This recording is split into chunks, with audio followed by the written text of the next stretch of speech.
Assalamualaikum warahmatullahi wabarakatuh. Anak-anakku yang senantiasa dirahmati oleh Allah Subhanahu wa taala. Alhamdulillah pada hari ini Allah masih mempertemukan kita kembali pada mapel pendidikan agama Islam dengan materi yang akan kita pelajari adalah materi faraid atau pembagian warisan menurut Islam dengan saya Ibu Miftahul Jannah. Kompetensi dasar yang harus dicapai pada pembelajaran ini adalah 1.7.1 meyakini kebenaran ketentuan waris berdasarkan syariat Islam. 1.7.2 peduli kepada orang lain sebagai cerminan pelaksanaan ketentuan waris dalam Islam. 1.7.3 menganalisis dan mengevaluasi ketentuan waris dalam Islam. Kemudian ada tujuan pembelajaran yang harus dicapai adalah yang pertama, siswa mampu menjelaskan ketentuan waris dalam Islam. Siswa mampu menjelaskan dalil-dalil tentang ketentuan waris dalam Islam. Siswa mampu mengidentifikasi ketentuan-ketentuan waris dalam Islam, mampu menyajikan paparan tentang ketentuan waris dalam Islam, menyajikan paparan hikmah dan manfaat ketentuan waris dalam Islam, mempraktikkan pelaksanaan pembagian waris dalam Islam.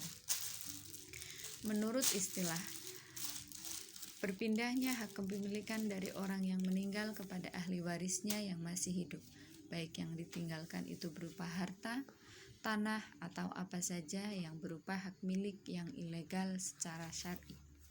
Maka dapat difahami dimaksudkan dengan mawaris dalam hukum Islam adalah pemindahan hak milik dari seseorang yang telah meninggal kepada ahli waris yang masih hidup sesuai dengan ketentuan dalam Al-Quran dan hadis. Sedangkan menurut istilah fikih mawaris dimaksudkan ilmu fikih yang mempelajari siapa-siapa ahli waris yang berhak menerima warisan, siapa yang tidak berhak menerima, serta bagian-bagian tertentu yang diterimanya. Fikih mawaris juga disebut ilmu faraid, diambil dari lafadz faridah yang ulama faradiyun semakna dengan lafadz mafrudah, yakni bagian yang telah dipastikan kadarnya. Jadi disebut dengan ilmu faraid karena dalam pembagian harta warisan telah ditentukan siapa-siapa yang berhak menerima warisan, siapa yang tidak berhak, dan jumlah kadar yang akan diterima oleh ahli waris yang telah ditentukan. Ketentuan hukum Islam tentang ahli waris. Sebab-sebab seseorang dapat menerima harta warisan menurut Islam adalah sebagai berikut.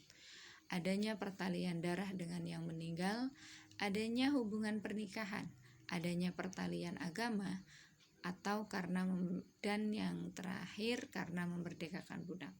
Di sini adanya pertalian darah adalah seperti anak dan orang tua.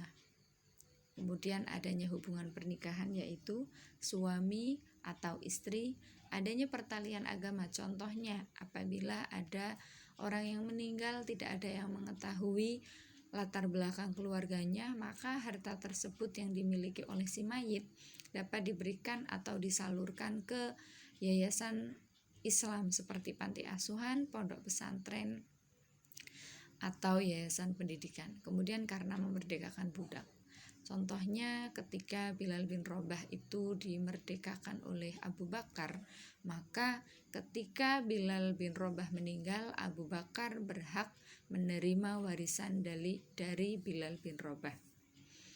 Kemudian dalil nakli tentang ahli waris ada pada Quran surat An-Nisa ayat 7-11. Di sini di Quran surat An-Nisa ayat 11 yang memiliki arti Allah mensyariatkan bagimu tentang pembagian pusaka untuk anak-anakmu, yaitu bagian seorang anak laki-laki sama dengan bagian dua orang anak perempuan. Dan jika anak itu semuanya perempuan lebih dari 2, maka bagi mereka 2/3 dari harta yang ditinggalkan. Jika anak perempuan itu seorang saja, maka ia memperoleh separuh harta. Dan untuk 2 orang ibu bapak, bagi masing-masingnya 1/6 dari harta yang ditinggalkan.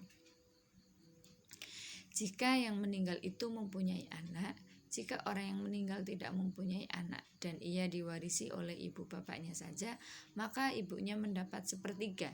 Jika yang meninggal itu mempunyai beberapa saudara, maka ibunya mendapat 1/6. Pembagian-pembagian tersebut di atas sesudah dipenuhi wasiat yang ia buat atau dan sesudah dibayar hutangnya. Tentang orang tuamu dan anak-anakmu, kamu tidak mengetahui siapa di antara mereka yang lebih dekat atau banyak manfaatnya bagimu. Ini adalah ketetapan dari Allah. Sesungguhnya Allah Maha Mengetahui lagi Maha Bijaksana. Di sini dapat difahami bahwa kadar atau bagian yang ditetapkan oleh Allah kepada ahli waris yang menerima itu sudah dipertimbangkan manfaatnya oleh Allah. Maka sebagai bentuk keimanan kita akan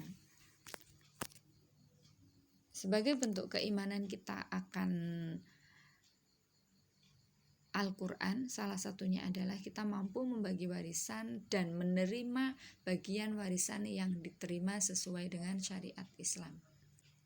Kemudian ditadabbur Quran surat An-Nisa ayat 7-11. Hukum waris itu adalah ketentuan dan wasiat Allah kepada kaum muslimin.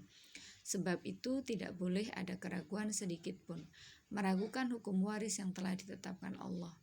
Apapun alasannya akan menciderai keimanan kita, karena berarti iman kita kepada Allah belum sampai ke tingkat yakin dan ketaatan kita kepadanya belum mantap. Maka di sini jika kita mampu mempraktikkan apa yang diperintahkan Allah pada Quran surat An-Nisa ayat 7-11 terkait pembagian warisan, maka itu adalah sebagai salah satu bentuk ketaatan kita kepada Allah Subhanahu wa taala. Kemudian sebab-sebab seorang tidak dapat menerima warisan yang pertama adalah hamba atau budak, pembunuh atau orang yang membunuh tidak dapat mewarisi harta dari orang yang dibunuh. Sesuai dengan sabda Rasulullah, yang membunuh tidak dapat mewarisi sesuatu dari yang dibunuh. Hadis riwayat Nasa'i. Murtad dan kafir, orang yang keluar dari Islam, yaitu antara pewaris atau yang mati murtad salah satunya. Kemudian perbedaan agama. Jadi Rasulullah menjelaskan tidak mewarisi orang Islam atas orang kafir dan tidak mewarisi orang kafir atas orang Islam. Rukun waris, adanya yang meninggal dunia baik secara hakiki atau hukmi. Adanya harta waris, adanya ahli waris. Maksudnya ketika yang mewariskan meninggal dunia pada saat itu ahli waris hidup, baik hakiki maupun hukmi. Di sini dapat difahami bahwasanya baik yang meninggal, yang memberikan warisan ataupun yang menjadi ahli waris, dua-duanya itu mendapatkan hukum. Baik yang meninggal dihukumi secara hakiki atau hukmi, atau benar-benar memang sudah meninggal, kemudian meskipun keluarganya tidak ada di dekatnya, tetapi kalau memang keluarganya ada, maka keluarganya berhak menerima warisan. Kemudian di sini syarat-syarat dalam membagi warisan: matinya mewaris, hidupnya ahli waris, tidak ada penghalang untuk menerima harta waris. Di sini dapat difahami siapakah itu ahli waris. Ahli waris adalah orang-orang yang berhak menerima harta waris dari seseorang yang meninggal dunia. Orang-orang yang mendapat bagian harta warisan dari orang yang meninggal dunia ada 15 orang. 15 orang dari pihak laki-laki dan 10 orang dari pihak perempuan. Di sini dapat disaksikan anak-anak ada 15 ahli waris dari pihak laki-laki, dan jika semua ahli waris tersebut ada, yang berhak menerima warisan hanya 3, yaitu bapak, anak laki-laki, dan suami. Atau bisa difahami di sini adalah keluarga inti. Jika keluarga intinya tidak ada, maka bisa diberikan kepada saudaranya atau kakeknya. Kemudian ahli waris dari pihak perempuan, di sini dapat dilihat ahli waris dari pihak perempuan itu ada 10. Kemudian dapat difahami jika ahli waris perempuan ada, yang berhak menerima warisan hanya 5, istri, anak perempuan, cucu perempuan, ibu, dan saudara perempuan. Kemudian Jika ahli waris laki-laki dan ahli waris perempuan semuanya ada, yang berhak mewarisi hartanya hanya 5 orang saja, suami atau istri, ibu, bapak, anak laki-laki, dan anak perempuan. Sampai sini dulu anak-anak, mungkin ada yang ditanyakan. Jika tidak ada, saya cukupkan. Untuk materi selanjutnya tentang bagaimana cara menghitung warisan akan saya jelaskan pada pertemuan selanjutnya. Terima kasih. Wassalamualaikum warahmatullahi wabarakatuh.